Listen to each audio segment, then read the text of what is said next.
Hi everyone, thank you for joining me. I'm joined here by Anurag Shandilya, who is Head of Operations at Noida International Airport. Thank you very much for joining me, Thanks Anurag. for having nice me to here, see you. Holly. First question for you is, how is the Noida International Airport project going? Is it still on track to open by the end of 2024? Yeah, Holly. So the good news is that last week we officially handed over the EPC contract to Tata Projects, which is one of the biggest company in India engaging in the construction and projects. So as of now, we are on track to open in the end of 2024.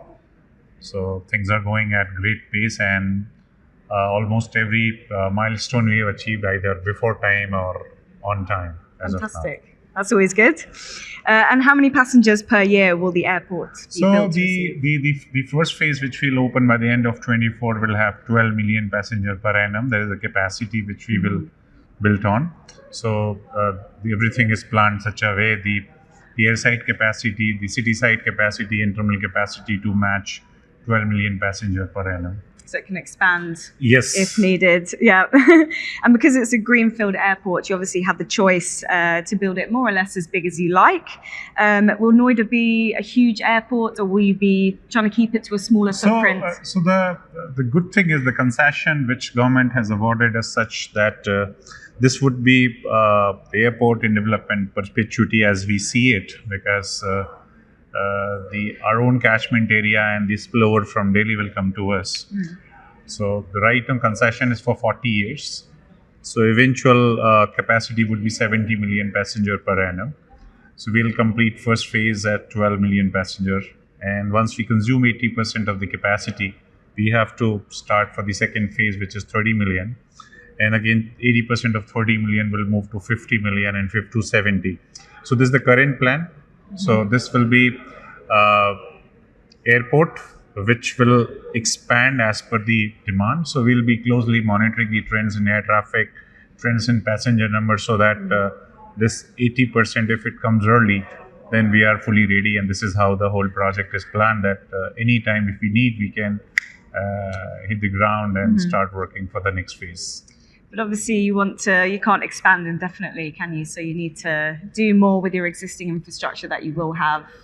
So normally, see, to avoid the extra capex, there's a certain elasticity where my personal role comes into picture, where this 12 million passenger capacity, if there's elasticity in the system wherein you can squeeze in more numbers without compromising the passenger experience, we would definitely like to do it. And we see that in next 3-4 years, the kind of technology which come into picture will help us realizing that.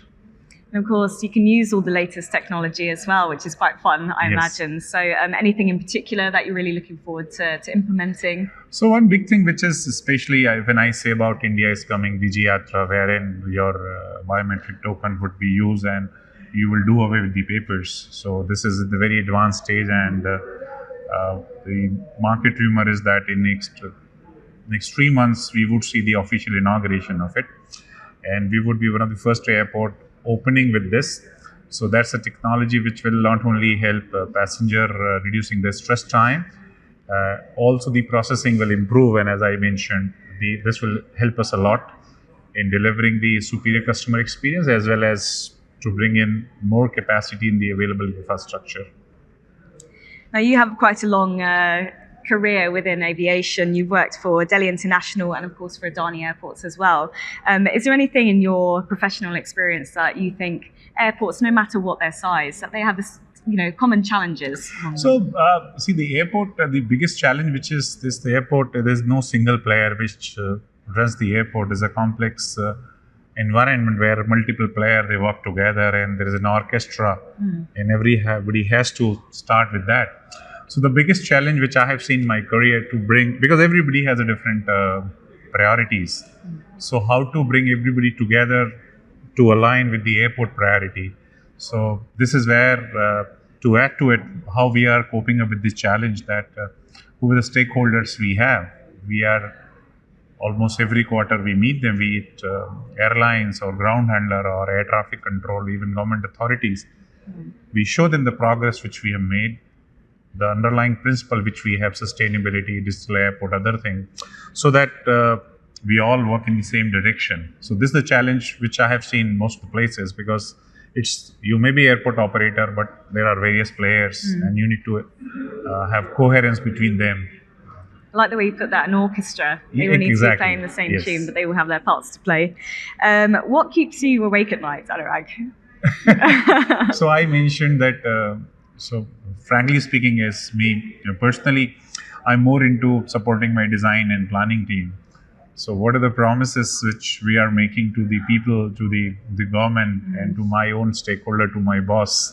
So that's something which always I keep on thinking that it should be realized. I mean, not only it should deliver on time, but the way it is perceived, the way it is being planned. So how do we do it? So this is something which keeps on lingering in my mind. It's all optics. What is on your watch list for your, in terms of trends this year, ones to watch? Say again? What is on your watch list for trends coming through?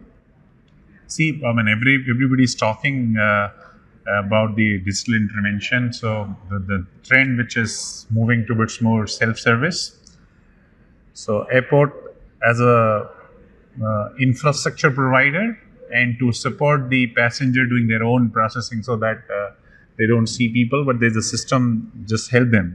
So the self-service and DigiYatra is one thing which is happening in India. So this is the biggest trend which is coming, wherein the stress is relieved and people know that what I'm supposed to do. So do you think biometrics is going to be the most disruptive technology this year? Yeah, exactly. This is going to change everything. I mean, the biggest thing, the stress which you have, because the guy who's allowing the security person, they also have a stress that how to check it, and you also have a stress, and this is happening. So biometric will change this. You have a lot of time at your liberty. You can enjoy the airport because you're not stressed on the processing. Absolutely. Well, you heard it here. The biggest technology to disrupt the industry in the next year is going to be biometrics, according to Anurag. But that was my last question. So thank you very much for joining us. Thank you. Thank you, everyone.